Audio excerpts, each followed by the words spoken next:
Greetings and blessings, whenever and wherever, my brothers and sisters in Christ and fellow survivors of suicide, loss, and attempt. I am Brandy Johnson, ordained minister and fellow survivor of loss. As always, I want to start with thanking you and thanking everybody who has tuned in. I have been doing new things, and it has taken a lot of courage to step out of my own comfort zone. But it does mean a lot to have your support, whether or not you have directly been affected by suicide. Just knowing that these efforts are supported by a caring community makes a huge difference in continuing the fight to break the stigma and to openly talk about suicide. As I open today, I want to say thank you as always, but again for your patience. It has been a few weeks since my last podcast. I have a few things in the month of March that I'll be announcing because it is my daughter Jazzlynn's first angelversary of her passing since March 25th of 2023. I need to also give another update because I am still waiting on the documentary to be produced that I mentioned in a previous podcast. It is tentative. I am hoping to hear positive news that the production company will hopefully be able to add suicide as a category without being censored by their YouTube partner. So guys, I am asking for prayer on this one because I'm hoping to see this finalized, produced, and presented before her anniversary date on March 25th. But if for some reason the production company is unable to produce this or place it on their platform and or whatever reason it's not finalized by then, I may go ahead and produce one of my own because there are things that have not yet been revealed that are pertinent to the next step in surviving and moving forward. So I do hope to be able to share that with you soon. However, in the meantime, during the month of March, I have an event posted on Facebook, Leave a Light On for Jazzlynn. This is inspired by the American Foundation for Suicide Prevention's Talk Away the Dark campaign in collaboration with the Papa Roach song, Leave a Light On. So we're going to talk a little bit today about what it means to leave a light on. And I will leave a link to the event in the bio or the comments. You may leave a light on in the event, not only for my daughter Jazzlynn, but you can leave a light on for yourself. You can leave a light on for anyone that you have lost due to suicide, and for anyone who is struggling with symptoms of suicide or mental health. As a community that cares, every light that is left on is another piece of hope. Hope that we can prevent suicide, hope that we can stop suicide, and hope that we can let each other know that we matter, that we are not alone, and that someone out there cares, and someone is willing to talk. I will also be announcing a time and location for Jazzlynn's one-year angelversary balloon release and remembrance event here in Kansas City, Missouri. I am hoping to put together an opportunity to educate the community as well as give back a little bit of love while also remembering and honoring my daughter on March 25th. Additionally, I'd like you to add March 21st to your calendars for Down Syndrome Awareness and for Socks for Down Syndrome Day. It is a cause that has been brought to my attention by my daughter while she was still in elementary school. She cared greatly for causes and she helped to earn money to donate by purchasing Socks for Down Syndrome Awareness. She also liked to wear mismatched socks. So be sure on March 21st to wear your mismatched socks for Down syndrome in honor of Jazzlynn. And if you're able to, please make a donation to a Down syndrome nonprofit agency. In Kansas City, I want to recommend Heart to Heart International. They work with and they employ people with Down syndrome to bring things like hygiene and care packages all throughout the world to other people who have experienced crises, not just related to suicide. But even though they have in some cases, and my apologies, in some cases people with Down syndrome, their condition is debilitating. But people with Down syndrome are also very caring and very loving And they are capable, just like you and I, of giving back across the world. And specifically, they're able to give back through Heart to Heart International here in Kansas City. So if you have an opportunity or an availability, please make a donation to a Down Syndrome Foundation or another nonprofit organization that works and employs with people with Down syndrome. So just something very special there. That's from Jazzlynn, and I'm hoping to continue carrying that cause. But another very special date for us is March 22nd. It is the date of her attempt and when she was hospitalized. I will be hosting a live prayer event on my Facebook event that day. And if you have a special story, a special loved one, a special prayer, someone or something that you would like me to mention, please let me know so that I can do that for you. I would love to have the chance to be your voice as well. But I would like to say, my loss is not my own. My daughter has a huge family who all love and miss her very much. And second, every time we lose someone to suicide, we all lose someone to suicide. All of these losses are not just our own. As a community, we share these losses. Each and every survivor that I've come across has a story. They have a name. They have dates. Some of them have multiple names and multiple dates. And even though I myself am a survivor, times 2, my heart goes out to each and every survivor who is grieving after such traumatic losses. And I don't just do these things for myself. I'm doing this to bring awareness and to bring education and to bring hope to others. I want people to know that they're not alone, that you are not alone. Every day, every 40 seconds, someone dies by suicide. It's an outstanding number, guys. One person is one too many. But let's talk about talking away the dark and leaving a light on. So as I mentioned, the American Foundation for Suicide Prevention has developed a campaign and a course. It is a talk series called Talk Away the Dark. And you can also find the next event that I believe occurs on March 26th. On their Facebook page and website page. I will leave a link for that as well in the bio and comments. But they're actually doing this because so many people out there are worried that talking about suicide will make things worse. And you can actually find this on their website at talkawaythedark.afsp.org. And it's like I mentioned in a previous podcast about stigma and censorship and stereotyping that surrounds the subject of suicide. It is a common myth that talking about suicide will cause someone to make an attempt. But the truth of the matter is that when we don't say anything at all, people begin to feel like they're alone.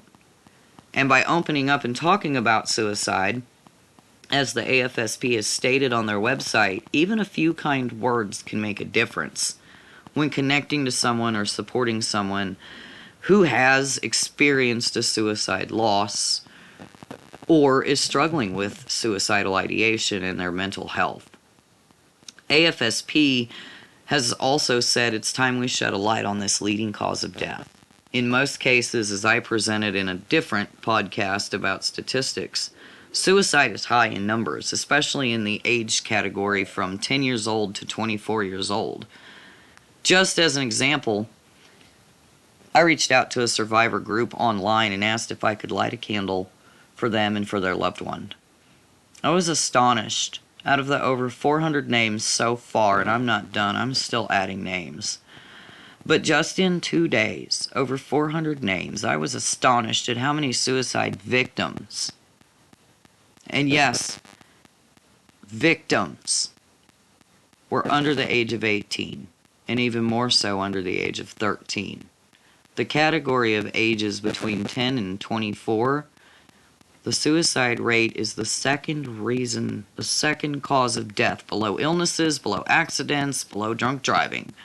Suicide is taking our youth. And we need to start talking now. We need to start the conversation earlier than what we ever thought we would. But young children and young teenagers, young adults, they need to know that someone out there cares, that there is someone out there Who cares? And additionally, our senior community and our veteran community is at high risk for suicide. They also need to know that they can reach out to someone to provide them crisis care, to support them, and to encourage them to stay. We can't just keep hiding suicide in the dark. We have to stop judging.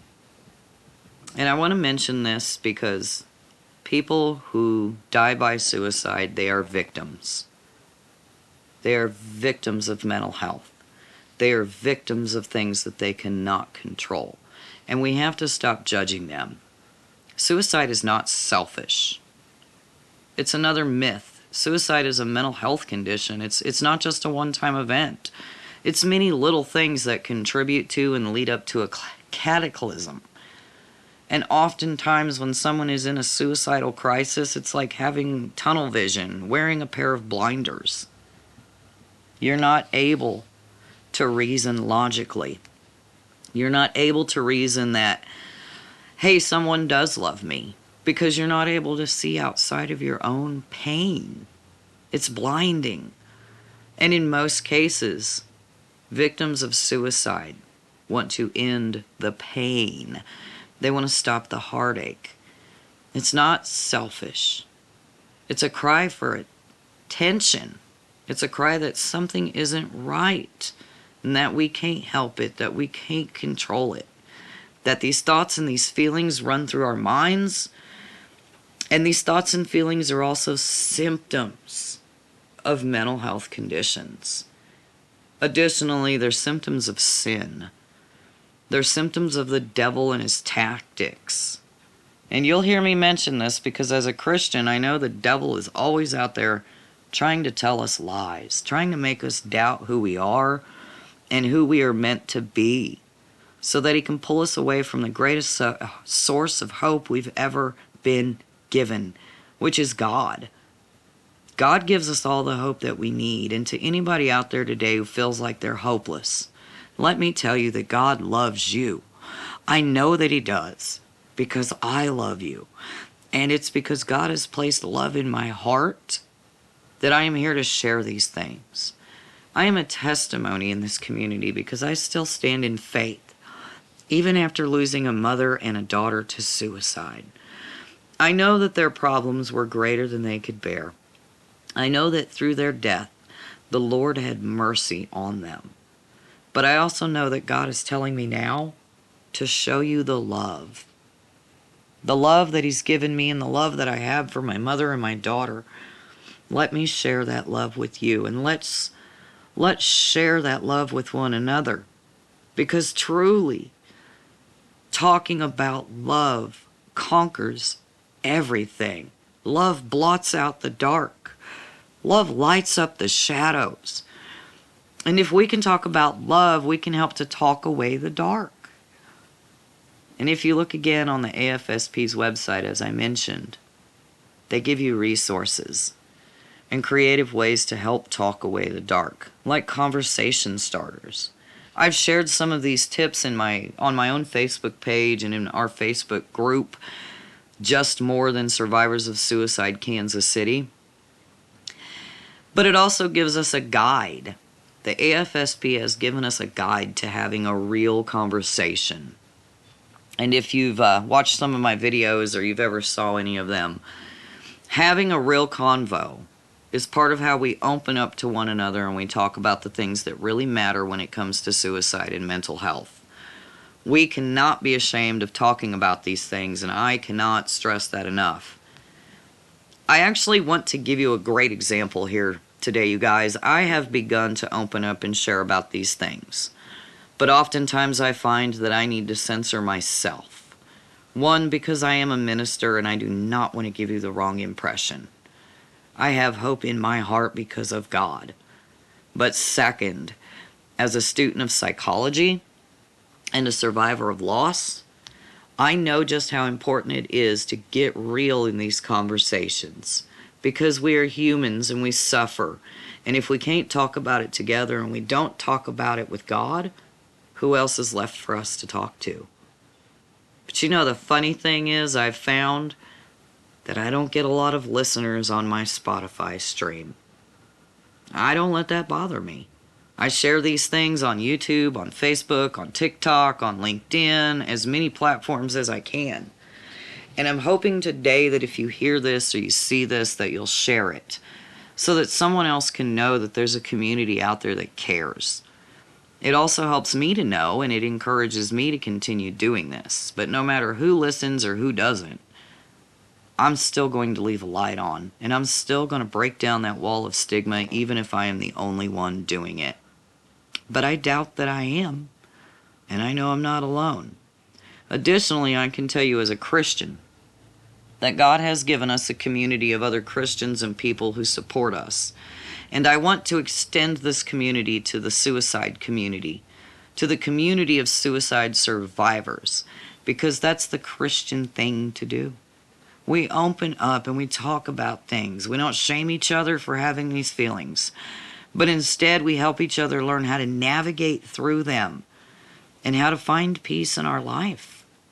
And that's a real conversation right there. I really have to say this too, guys, because it's uncanny. We are talking about leaving a light on, but in some cases we're leaving God out of it. That is a whole different conversation, but what I can tell you from a Christian perspective is that we are the light of the world. And so it just makes me think that these things go hand in hand, that theology and psychology fit together like the perfect puzzle piece to finish the picture. Let me give you a little bit of hope today that God loves you so much that He gave His own Son for each and every one of us so that we don't have to perish, but so we can have comfort and we can have hope and we can have joy in a community of Christian believers among us. But whether you're Christian or not, you're not excluded from this community. We welcome you with open arms. And we would love to have a discussion with you about your mental health, about your feelings, and about the things that are bothering you. Because as a Christian, I'm not judgmental. I'm here to listen, and I have time to talk. And I hope that each and every person out there, no matter your faith base, that you would be open to leaving your light on, to listening, and to talking with others when they are struggling. This is another reason why the song from Papa Roach, Leave a Light On, has stuck out to me so much. I don't normally listen to secular music anymore, but Papa Roach has been a longtime favorite band of mine, along with Linkin Park. Both have suffered tragic losses to suicide, one lead singer and one drummer, I believe. I don't always keep up on everything, but I am keeping up on this because every time the Papa Roach song, Leave a Light On, is streamed, a donation is made to the American Foundation for Suicide Prevention. These donations help to bring education to the community. Now, the AFSP doesn't host grief groups or things like that, but what they do is empower the smaller, more local community organizations to do that very same thing. And I am hoping that they will help me also to finish training and learning so that I can continue educating others and leaving my light on. I'm also going to throw this in there if you're a Linkin Park fan. Go out and listen to their song, One More Light. It actually says, who cares if one more light goes out? Well, I do. And I'm here to say that I want to leave the light lit because I care if that light goes out. And I don't want to see this happen to someone else. That doesn't mean that it's not going to happen. That doesn't mean that it's not happening right now. But if we can save just one life, if we can save just one victim, it makes it worth it. It makes it worth every moment. I hope today, anybody that's listening out there, that if you're struggling, you know that someone cares now. You know that someone is out there who's willing to listen and willing to talk. And as I always say, even if you have somebody to talk to, you can still feel free to reach out to me. For those of us that are supporters and advocates, also keep in mind, if you do encounter someone in a crisis, you can contact S1E988 for crisis care. They will help walk you through it. But it is very important that you remove any items that may be harmful to that person, that you stay with them as long as possible, and that you follow up with them afterwards. Because people need to know that our care is continuous, that our care is not going to stop when their crisis seems to be over. So before we wrap this up today, I also want to share with you again from the AFSP website how to start a conversation. And it says that we need to let people know we are willing to talk about mental health. It's no different than talking about physical health. Just look for your opportunity in every conversation. It can have a powerful effect if you let that person know that you are willing and open to talk and that you can be a safe space for them. Creating a safe space is very important in order for people to open up and be willing to have that conversation. They need to know they're not going to be judged. The AFSP has also said if you know someone who is struggling, trust your gut. Talk to them privately. You can say something like, I care about you and I noticed you haven't been yourself. I'm wondering how you're doing. And that's directly from the AFSP website, talkawaythedark.afsp.org, you guys. But the point is that we have to normalize mental health by talking about it directly. We have to normalize the suicide conversations by talking about it and opening up. AFSP has also said the timing doesn't have to be perfect. If you're not able to speak with that person right then and there, make sure that you go back to them very soon and have that conversation. You don't want to wait too long if someone is displaying the warning signs. AFSP has also recommended that if this person hesitates, it may be because they feel like they're going to burden us. But we need to let them know it's not a burden. I need to be there for you, and I want to be there for you to support you. Now, I think we've seen this online in many times. My apologies. We've seen this online many times. It's a little slogan that says, I would rather have a conversation with you now than attend your funeral later. And I cannot stress this enough. We do not want to wait until the funeral day to start that conversation because it will be too late. I also want to mention in the suicide survivor community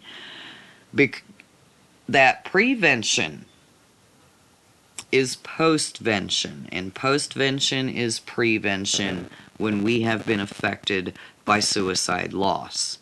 Those who have lost someone can easily become susceptible to symptoms of suicide when living through grief and dealing with the aftermath. So it's very important that we open these conversations as soon as possible because we never know who is out there struggling or when they may be struggling. Additionally, the Talk Away the Dark program does recommend if the other person is comfortable talking with someone else, you can help to connect them. As I already mentioned, the 988 Crisis Lifeline provides crisis care. They will help walk you through helping someone else that is in a suicide crisis. There is also the 741-741 talk to text line. My apologies. And the National Suicide Crisis Hotline at 1-800-273-TALK, T-A-L-K, or 8255. There are also many other sources, both locally and nationally, that can be accessed.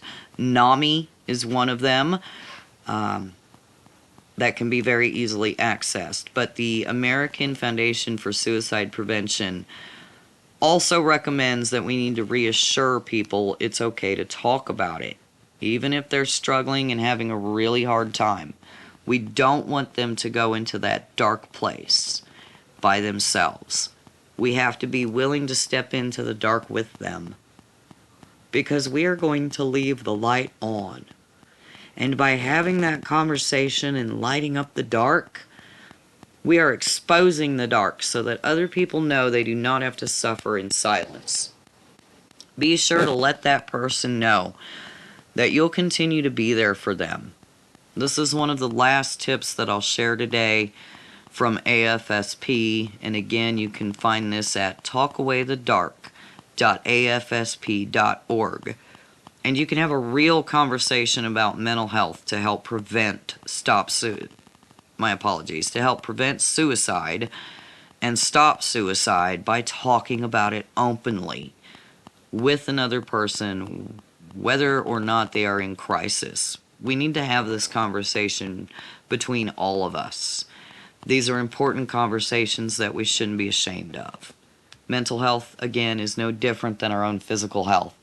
We talk about cancer, we talk about AIDS, diabetes, leukemia, drug overdoses, and poisonings.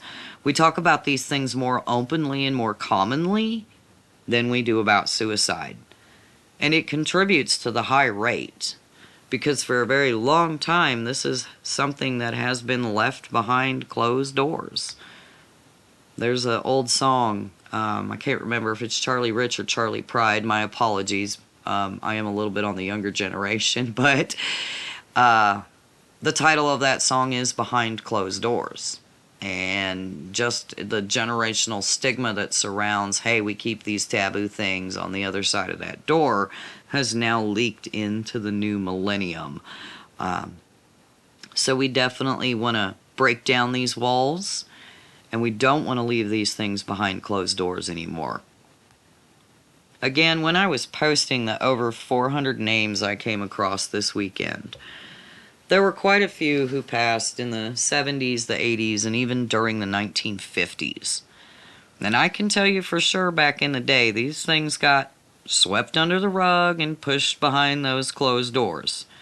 I'm sure many of us have heard horror stories about mental asylums before the 1960s, lobotomies, electroshock therapy, torture almost. But many of these are true accounts of what happened before we understood psychology, before we understood mental health disorders better.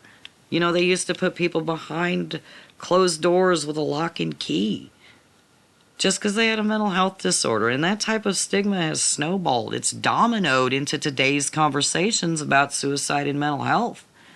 We need to break these generational stigmas. I don't call them curses, they're stigmas. Because we can break the stigma that surrounds suicide. We just need to open the door to these new conversations. So I hope you have a better understanding today of what it means to leave a light on, to talk away the dark, and to help break this stigma. Breaking the stigma should help to reduce the amount of people who are silently suffering and considering suicide. As someone who also suffers from suicidal ideation, I can tell you for sure that being able to talk about it makes a huge difference. But above all, trusting in God has given me the greatest hope. So if you'd like to know more about this hope I have in God, you can also feel free to reach out to me. I'd love to tell you more about Jesus and the love he has for you and me. I'd also like to talk to you about anything you're struggling with. It doesn't have to be a religious conversation. I'm just open to talking about whatever you feel is on your heart and whatever may be contributing to your mental health today. I want to thank you as always for being such a caring community, for hopefully participating in the Leave a Light On for Jazzlynn event on Facebook this month. Be sure again to check the bio or the comments for the link to the event and the link to the group on Facebook. And this month, just continue listening and sharing these things as we get closer to her Angelversary dates. But again, thank you as always for listening, for sharing, for supporting this podcast. By doing so, I pray that you have also made a difference. I know it makes a difference to me, and I hope it does to you as well. And I hope that we can make a difference together in breaking the stigma that surrounds suicide, again, by openly speaking and talking about it. If you have a story out there and you would like to share, please let me know. Please reach out and we can schedule a time to talk. I would love to be your voice. Also, again, if you're in crisis, please reach out to someone today. You can reach out to me. You can reach out to another Christian friend. You can reach out to the AFSP, and you can reach out to the 988 Crisis Lifeline. You can reach out to Talk to Text at 741-741. And you can reach out to the National Suicide Prevention Hotline at 1-800-273-TALK 8255. But whatever you do, don't hesitate to reach out to someone today and let us know what's going on so that we can leave a light on for you and we can have a real conversation and we can continue to prevent suicide. Lastly, I just can't stress enough how much I really appreciate each and every one of you, whether I know you or not, from the bottom of my heart. Take care of yourself. Don't forget to talk to someone if you're in crisis. And until next time, as always, guys, whenever and wherever, God bless.